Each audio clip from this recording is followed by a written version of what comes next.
Hello, economics, and welcome to lesson 2 of unit 3. Our topic is types of businesses, and as we talked about in our previous lesson, right, we are now, our previous lesson was about entrepreneurs, people who start businesses, and now we're going to look more specifically at the types of organizations, how those entrepreneurs can organize their business and why they might choose one type of business over the other. In the United States, there are three basic ways to organize a firm.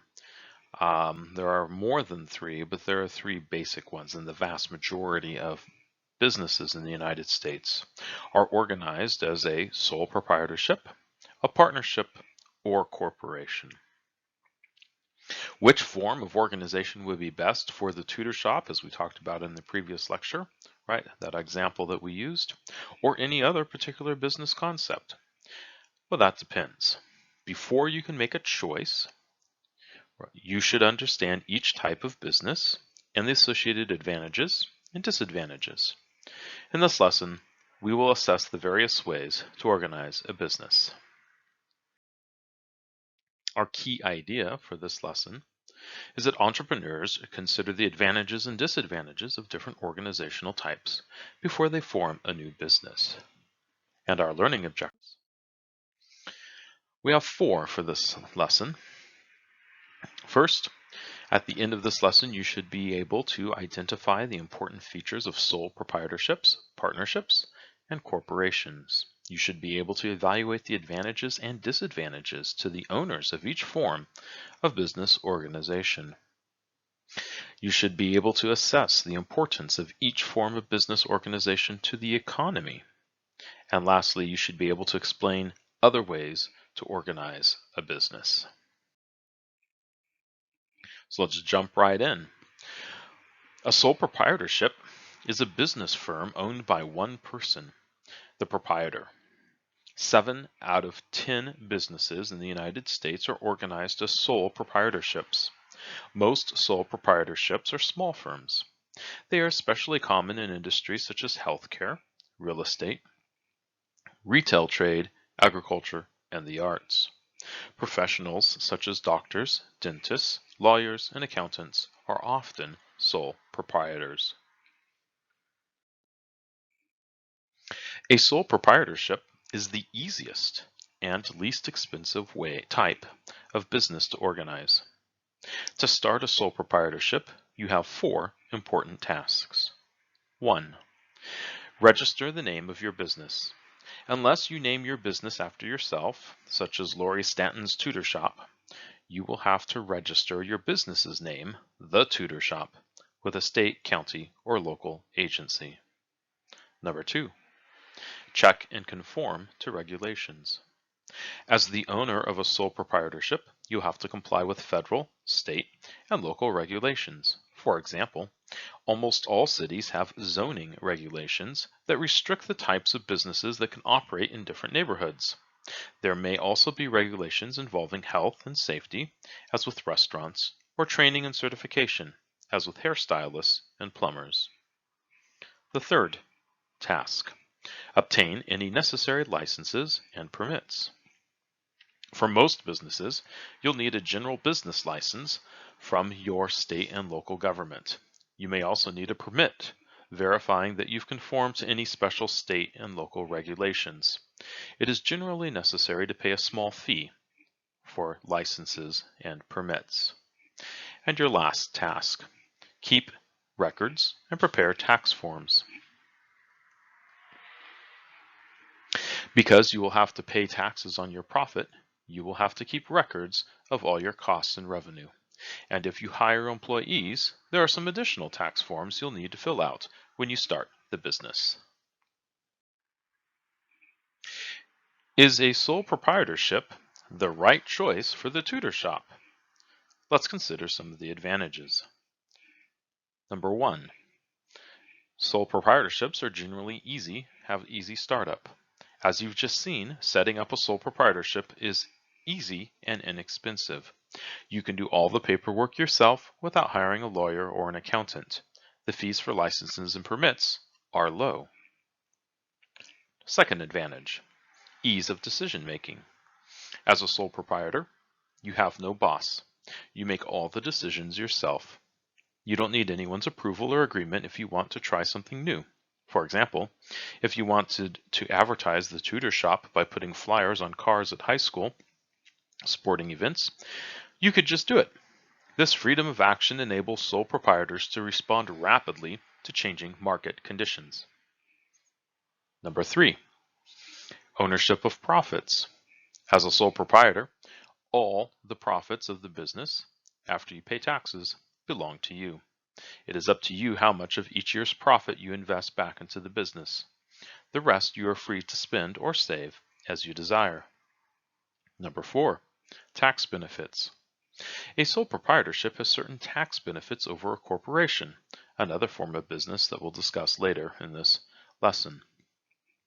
The profits of a corporation are taxed twice. One is corporate profits and again is income for the owners. But as a sole proprietor, your profits are considered part of your ordinary income. Each dollar of profit is taxed only once when you pay income taxes. And 5, intrinsic rewards. Aside from the financial advantages, many people enjoy the freedom of being their own boss and the feeling of accomplishment from building a successful business. While a sole proprietorship has many advantages, there are disadvantages too. Number 1, burden of responsibility. As a sole proprietor, all the responsibility of ownership falls on you. Even if you have employees, it is likely that they will look to you for guidance and expect you to make the tough decisions. If you fall ill, the business may suffer. When you take a vacation, you can never fully escape your responsibilities. Imagine relaxing at the beach and getting a frantic call from one of your employees informing you that half of your tutors have suddenly quit. Number 2, difficulty raising funds. It takes money to start a new business, and sole proprietors sometimes have trouble finding the financial resources they need. Banks may not want to lend money to a new sole proprietor because the business might fail, and there is no business property the bank could claim if the loan is not paid back. Many sole proprietors have to fund their startup with their own savings or by borrowing from friends or family. Lastly, unlimited liability. A sole proprietor is personally responsible for all the debts and other obligations of the business. If you own a sole proprietorship that fails, or if someone sues your business, you will have to use your personal wealth to pay back any debts or to settle or fight the lawsuit. You may even have to sell your house and other personal possessions. All right, so did you get it? What are a pro and a con of organizing the tutor shop as a sole proprietorship? Go ahead and think about what one pro and one con is of this. So go ahead and pause, do that. All right, now that you've done that, we're going to continue. Our next topic, partnerships. Suppose you've been operating the tutor shop for a while as a sole proprietorship. Things are going well and you are making money. You have dozens of tutors serving hundreds of students. You've even hired a few employees to help you manage the business. But being responsible for all the big decisions is hard. You find yourself wishing you had a partner, someone who cared about the business as much as you did. Now you are thinking of changing the form of your business to a partnership. A partnership is a for-profit business firm owned by 2 or more people called partners, each of whom has a financial interest in the business. Like sole proprietorships, most partnerships are small firms. Many stores, restaurants, and contractors operate their small businesses as partnerships. But many larger businesses are organized as partnerships too. These include large law firms, medical practices, and business consulting firms. Partnerships, like sole proprietorships, are fairly easy to organize. The initial steps are the same as for a sole proprietorship. To make the tutor shop a partnership, you would register the name of your business, check and conform to regulations, obtain any necessary licenses or permits, and deal with accounting and tax forms. Forming a partnership, however, usually involves one additional step. That's step 5 in our list here, creating a partnership agreement. While a partnership agreement is not required under the law, it is highly recommended for all partnerships. A partnership agreement is a written document that identifies the roles, responsibilities, and obligations of partners. Much of the agreement deals with the what ifs of the business. What if profits soar, or if revenues plummet? What if there is a serious dispute among partners? What if one or more partners want to dissolve the business? The partnership agreement states, in advance, a process for addressing these types of questions. Partnerships usually hire lawyers, accountants, or other experts to help them draft a workable partnership agreement. This is the main reason that forming a partnership is a bit more complex and expensive than forming a sole proprietorship. The partnership agreement also identifies which partners are general partners and which are limited partners. The general partners share full financial and decision-making responsibilities. Every partnership must have at least one general partner. A limited partner invests money in the partnership but does not share decision-making or full financial responsibility. Would a partnership be a good choice for a business like the Tutor Shop? Let's first consider the upsides. A partnership has many of the same advantages as a sole proprietorship, but these advantages are a bit weaker with a partnership.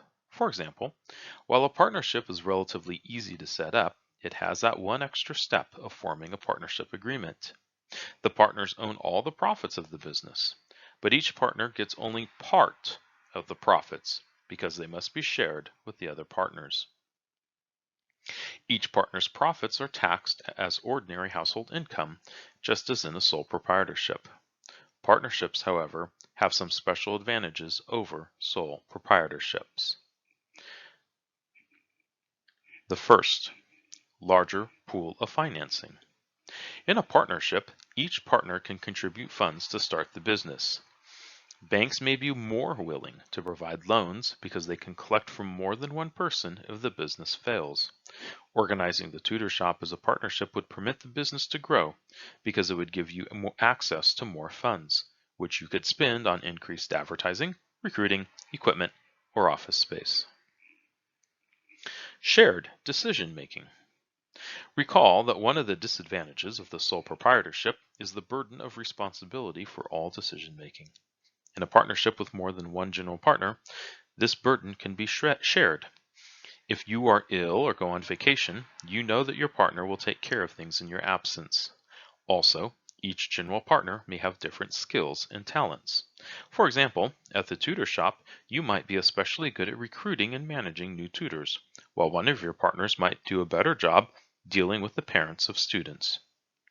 A partnership can exploit these different abilities to create better decisions and a more successful business. Disadvantages of partnerships. Before deciding to start a business as a partnership, you need to consider the downsides too. The two most significant disadvantages are as follows. Unlimited liability for general partners. Each general partner shares personal responsibility for all the debts and other obligations of the business.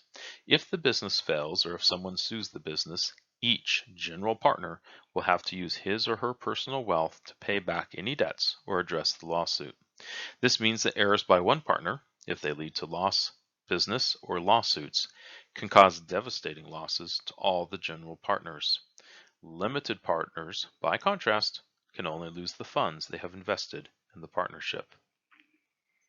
Disagreements among partners.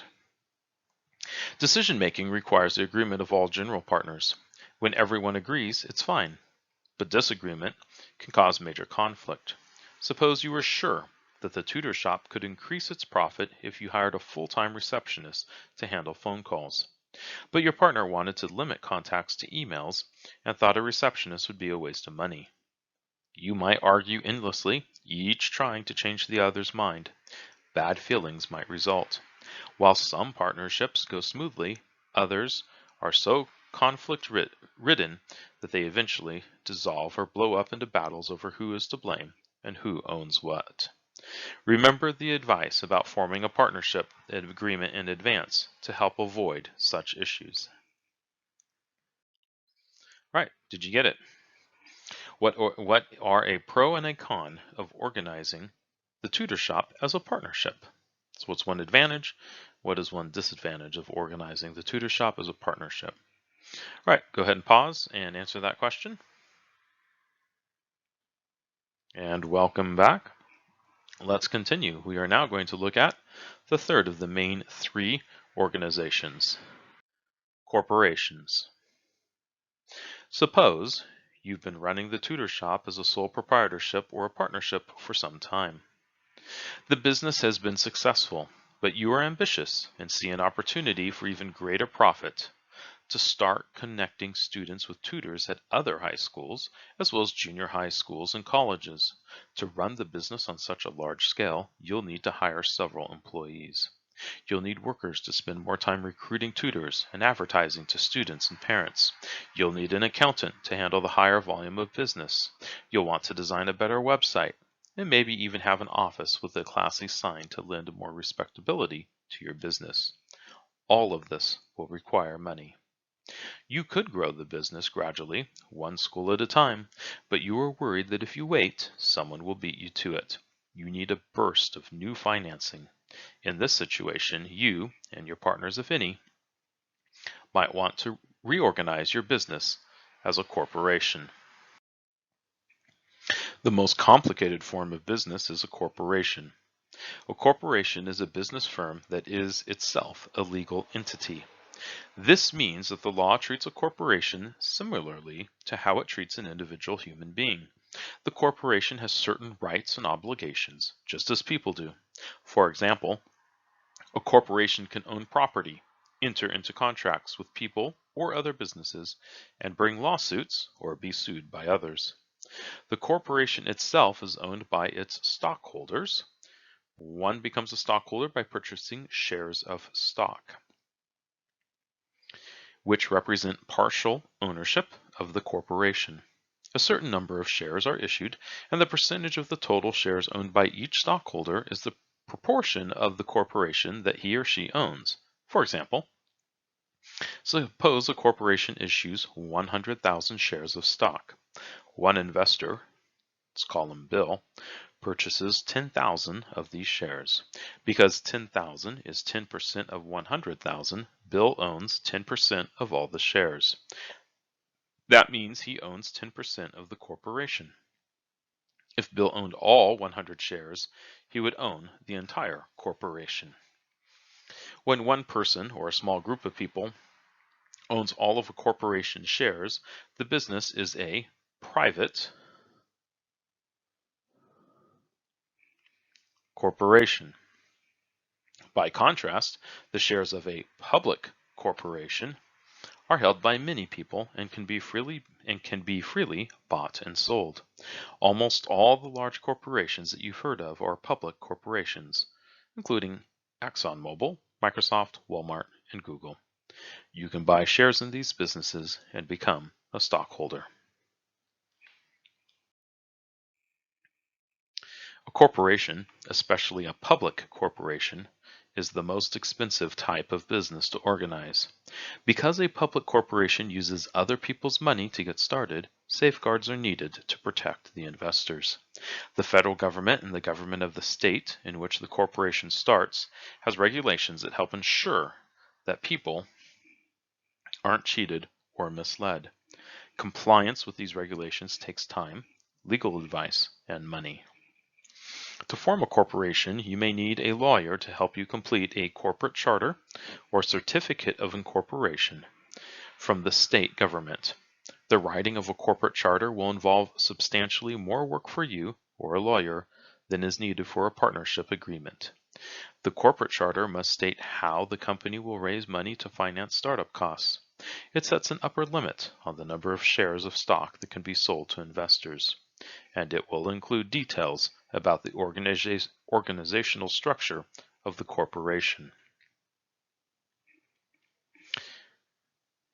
The graphic to our right shows the typical structure of a large public corporation.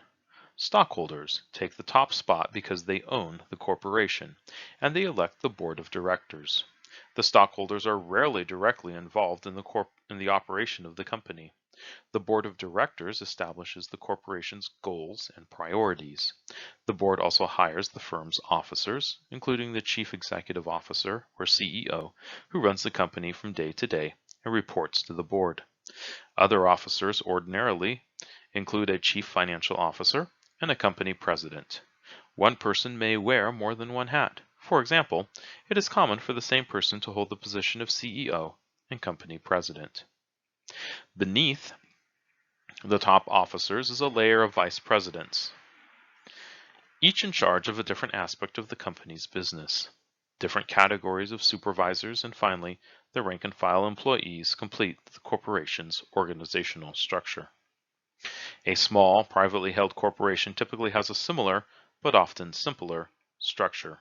The board of directors can be one or a few people, and the same person or small group can hold all or most of the top officer positions.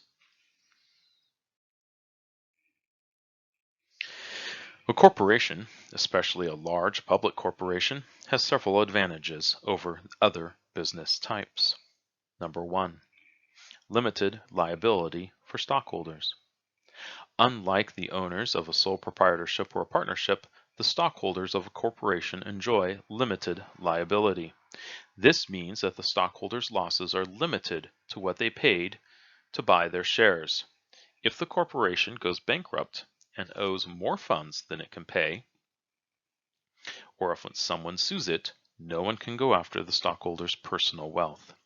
The protection of personal wealth is one reason a sole proprietor or general partner might prefer to form a corporation and become a stockholder instead. Ability to raise funds by issuing shares. A corporation is the only business type that can raise funds by selling shares of stock. The limited liability of stockholders makes them more willing to buy and hold the shares, even when they don't personally know anyone at the firm. After all, the most they can lose is what they've paid for the shares. Number 3, ability to raise funds by issuing bonds. A corporation is the only type of business that can borrow money directly from the public by issuing and selling bonds. A corporate bond is a contract between a corporation and whoever currently owns the bond. The contract obligates the corporation to pay the bond's owner a certain amount of money in the future, especially with periodic interest payments. For example, a bond issued by a corporation might promise to pay $1,000 in interest every year for 5 years and $20,000 at the end of 5 years. If the corporation sells this bond to someone for $20,000, it is effectively borrowing $20,000 for 5 years and paying $1,000 in annual interest on the loan. Issuing bonds often allows corporations to borrow at lower interest rates than they would pay on bank loans.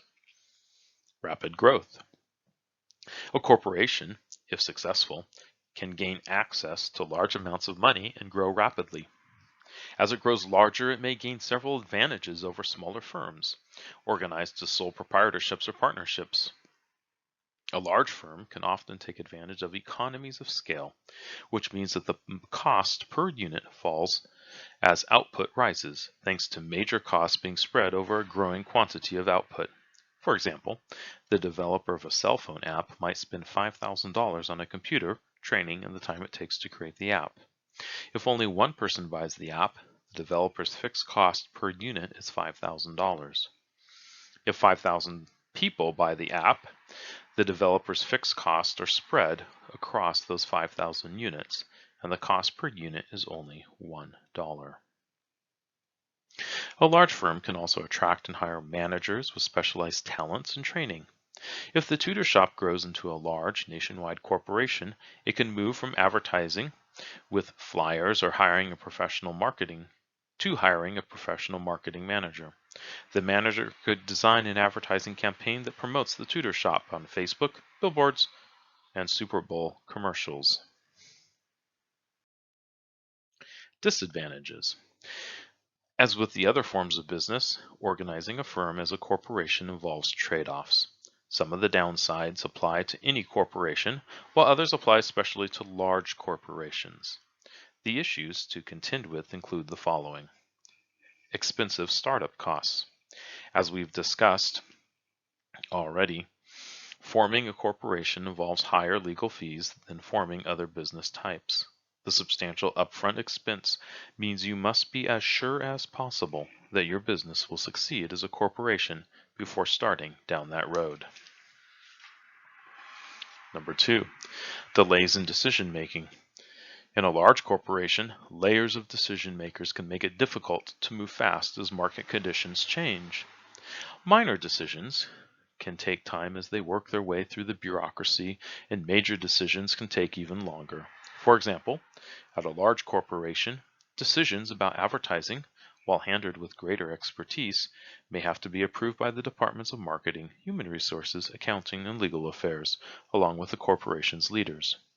By the time a decision is made, the competitive landscape may have changed, and opportunities for profits might have been sacrificed.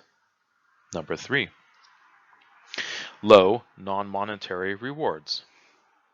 The feeling of satisfaction from owning and running your own business will be diluted in a large public corporation. The owners are now stockholders who have nothing to do with the day-to-day operation of the firm, and the managers function within a hierarchy.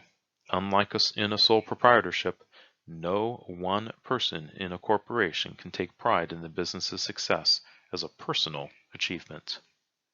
Number 4, dividend ownership of profits. Corporate profits are divided among stockholders, who are entitled to a portion of the profits, and the company, which reinvests some profits back into the company. Decisions about how to divide the profits are made by the corporation's managers, who, in turn, are responsible to the board of directors.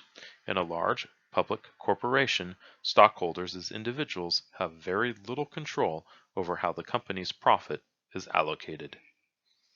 Tax treatment. In most cases, each dollar of corporate profits is taxed twice. First, the corporation faces a special tax called the corporate profits tax. Any profits paid to stockholders are taxed again as income when stockholders pay personal income tax. And lastly, more reporting requirements. Corporations face more regulations than other business types. In some cases, they face stricter health, safety, and environmental rules, and they are more closely monitored for compliance. And corporations, especially public ones, must provide additional financial information to the government each quarter. This information is provided to current and potential stockholders to help them make better investment decisions. All right, so did you get it? What is a pro and a con of organizing the tutor shop as a corporation? Let's go ahead and pause and answer that question. All right, let us continue. An overview of the 3 major business types. The table, a summary of advantages and disadvantages, below left, summarizes our discussion of the advantages and disadvantages of each business type. We compare the experience of being a sole proprietor, a general partner in a partnership, or a stockholder of a large public corporation. In the table, a star indicates an advantage of that type of business. 2 stars means an even stronger advantage. No star indicates a disadvantage compared to one or both of the other business types. This table highlights the trade-offs involved in any choice of business type. How do entrepreneurs respond to these trade-offs? More specifically, how many entrepreneurs choose each type of business organization? And how important is each type in the economy? Our pie charts on the right side of our slide show the common types of business organizations in the United States. As you can see, in the top one, number of business firms, most businesses are organized as sole proprietorships. This is not surprising because a sole proprietorship is easy and inexpensive to set up. Only about 1 in 5 U.S. businesses is organized as a corporation. and only about 1 in 10 is a partnership. So in terms of numbers of businesses, sole proprietorships lead the pack. But now look at the second pie chart. It shows the total revenue earned by businesses of each type. As you can see, even though they are fewer in number, corporations earn the lion's share of all business revenue. They also earn most of the profit, which is not shown, but we know how profit is determined, right? Revenue minus total cost equals profit. Why do corporations earn most of the profit and bring in most of the revenue? Because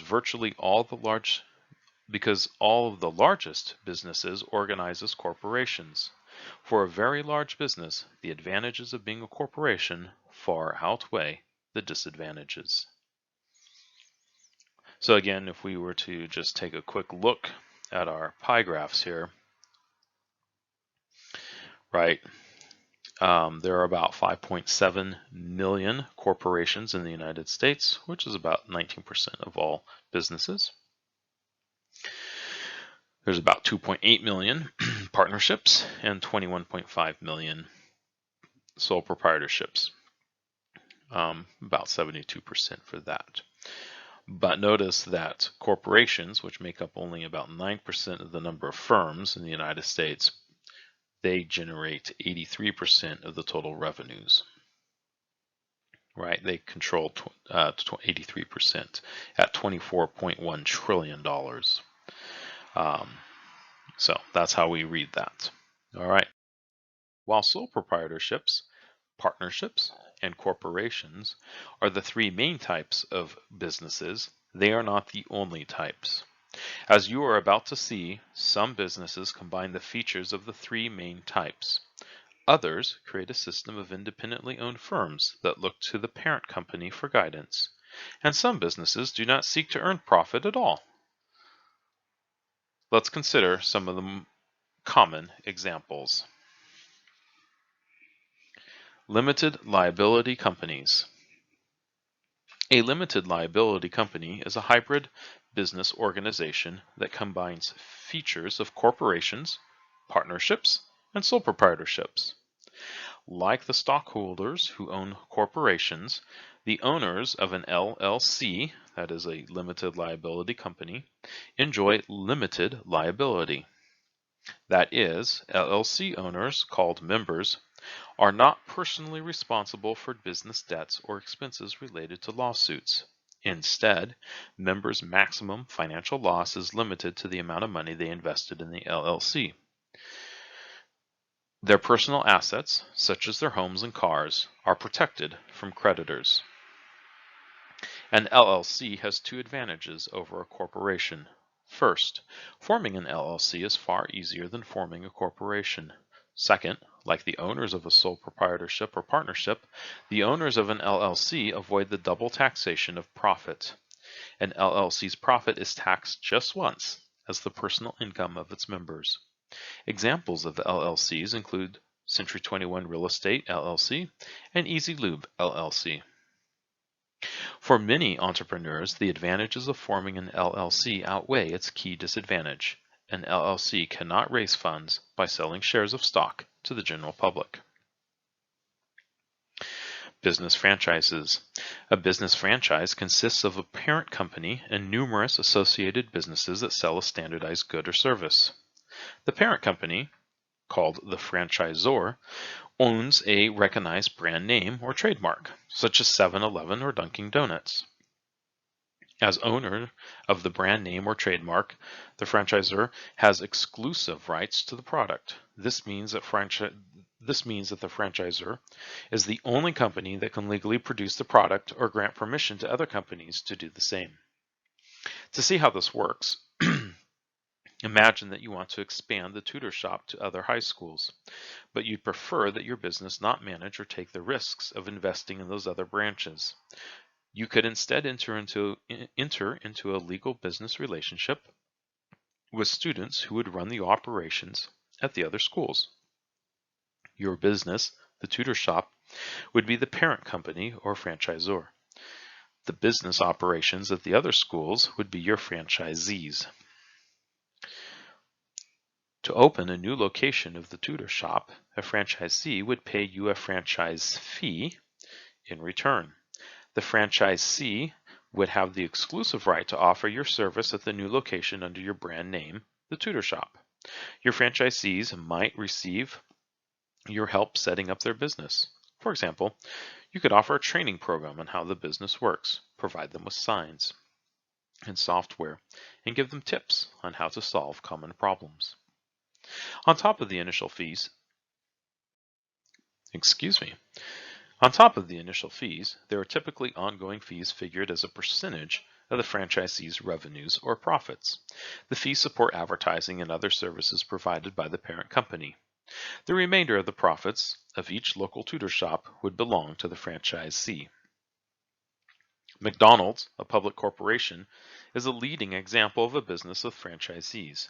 The parent company has its corporate headquarters in Oak Brook, Illinois. The local McDonald's where you buy a hamburger is a franchisee. In all, McDonald's has more than 34,000 franchisees in about 120 countries. McDonald's has tight control over the products offered by each franchisee, how they are made, their prices, and other aspects of the business. Many people who want to run a business choose to become franchisees rather than starting from scratch. They prefer to avoid the risk of charting their own course with an untested business idea. As franchisees, they get training and support from the parent company, and they can sell a known brand with proven appeal. However, the fee to become a franchisee can be high, even hundreds of thousands of dollars. So a franchisee risks losing a substantial sum if the operation isn't successful. Right, did you get it? What sorts of things do franchisees receive in exchange for their franchise fees? Go ahead and answer that and pause. And when you're done, we will pick back up. All right, welcome back and let us continue. Other types of business organizations. Two more. Cooperatives. A cooperative or co-op is a business owned by its members and operated to supply members and others with goods and services. Some co-ops earn profits, but this is not the primary purpose of the business. Co-ops share certain core principles, which center on democratic decision-making, active participation by members, and concern for the well-being of other co-ops and local communities. According to the National Cooperative Business Association, co-ops in the United States serve 120 million members. Some co-ops produce and sell goods. Most of these are agricultural co-ops. Examples include Ocean Spray, Welch's, Sunkist, Sunmade, and Land O'Lakes. Other co-ops purchase goods and services for their members. Many cities have local food co-ops. They purchase their goods in bulk at low prices and enable their members to buy them at a considerable savings. Nonprofit organizations. A nonprofit organization, also called a nonprofit, is a legal entity formed to carry out a not-for-profit mission. This mission might involve charity, education, scientific discovery, religion, healthcare, public safety, or the arts. Some nonprofits are large, such as Amnesty International, Doctors Without Borders, Feed the Children, the Metropolitan Museum of Art, and the Red Cross, Veterans for Foreign Wars, and the World Wildlife Fund. Many other nonprofits are small and deal with local issues. Some nonprofits, such as nonprofit hospitals and private schools, charge money for the goods or services they provide. Rather than distributing any profits to owners, the earnings of nonprofits are used to further the mission of the organization. In all, the U.S. Internal Revenue Service, also known as the IRS, recognizes more than 1.5 million nonprofits in the United States. Nonprofits can be organized as corporations, cooperatives, or limited liability companies, among other types of firms. Most nonprofits choose to become corporations and are thus called nonprofit corporations. Small nonprofit organizations often rely on volunteer labor. Large nonprofit corporations typically hire employees. They raise funds by soliciting donations from private individuals, businesses, governments, or private foundations set up to grant money to charities and other nonprofits. Unlike their for-profit cousins, nonprofit corporations are prohibited from raising funds through the sale of corporate stocks or bonds to investors. Nonprofit corporations, like other nonprofit organizations, enjoy tax-exempt status. That is, nonprofits do not pay federal or state income taxes. This tax-exempt status is one way the government supports the work of nonprofits. The government also allows donors, such as individuals and corporations, to deduct contributions to nonprofits from their income taxes. We have now concluded our lesson 2 on types of businesses. To quickly summarize, we talked a lot about the 3 core types of business organizations: sole proprietorships, partnerships, and corporations. And then we looked at 4 other types of organizations: business franchises, limited liability companies, cooperatives, and nonprofit organizations. So go ahead and do your concept check, and we will have an opportunity to ask and answer questions about this lesson tomorrow. Have a great day.